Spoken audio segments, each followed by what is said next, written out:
I'm going to be making coconut soda pineapple upside down cake from Diasporican, a Puerto Rican cookbook by Illyanna Maisonet. I love this recipe, guys. I've made this a bunch of times. I really wanted something tropical to start a kick off spring here. And this is Puerto Rican food if you've never had it before. Some people may have had mofongo. They did invent the pina colada, so they do use a lot of coconut. They use a lot of plantains. A lot of those sort of just very tropical flavors. If you've never been, it actually has the only rainforest in U.S. territory in Illyanna National Park, which I've hiked and is also an amazing place to check out.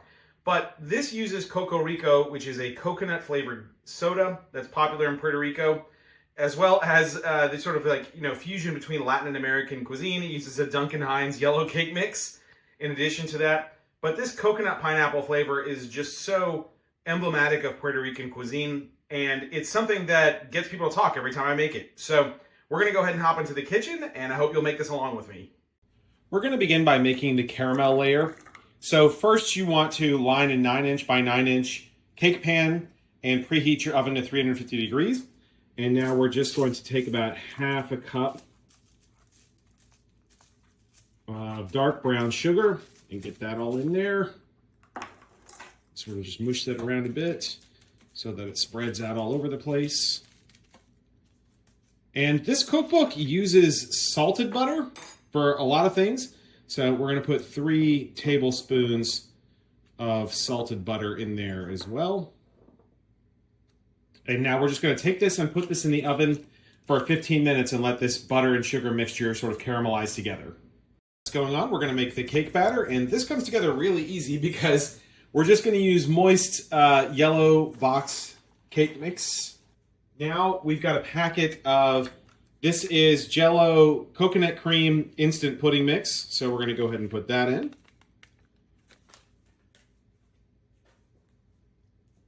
We're going to put in 3 eggs.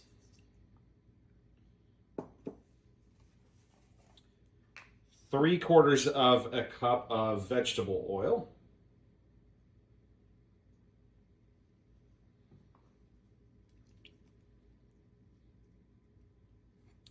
And then the secret ingredient, which is coconut soda, Coco Rico. If you have it available in your areas, you can definitely buy it online. But we're going to put a full cup of that in.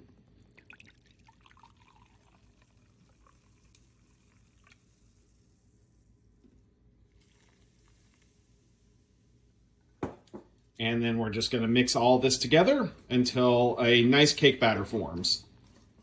You can see a beautiful caramel mixture has formed here. So now we're just going to add some sliced pineapple rings.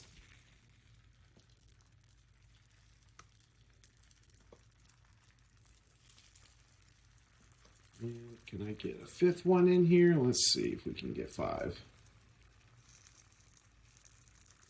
Yeah, we can get 5. Okay, perfect.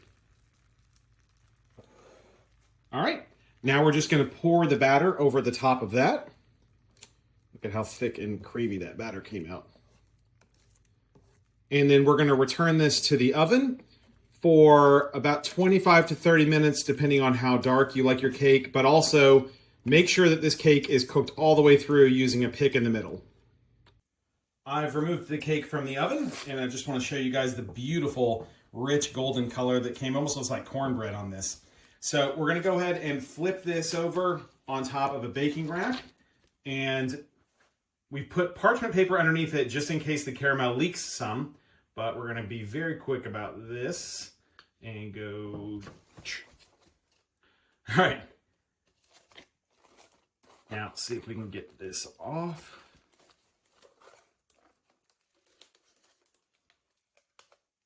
Beautiful. Now, we're just going to let this cool with the foil on it for about 5 minutes, and then we'll do an unveiling here of what the caramelized top looks like. Moment of truth. This is going to be a single take unmolding here, so I'm just going to carefully remove the foil from the top.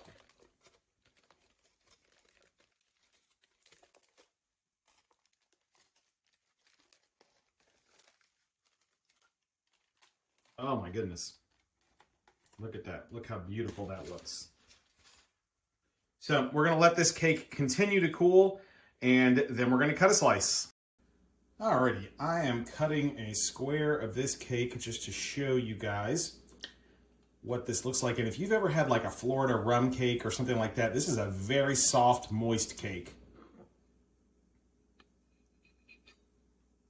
Look at that.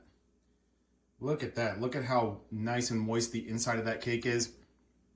How that caramel sort of deeply penetrates into the batter there. This is real good, guys. This is something that I get asked to make a lot. The coconut flavor between the coconut soda and the coconut pudding is extremely strong. And the pineapple also comes off very strong. So like a lot of Latino food, right? Very bold, bright flavors. It's just now starting to get warm here in Florida, so I felt like something a little more tropical for dessert this week would be good. So try this out. Diasporican is the name of the book. I've made a lot of really good desserts from this. This is one that, much like the crepe cake I made recently, I get asked to make over and over again because it has such a unique flavor. So go ahead and check it out. If you enjoy my videos, please check out some of the other ones. I've got a lot of other good dessert cakes, and I'll see you at the next time.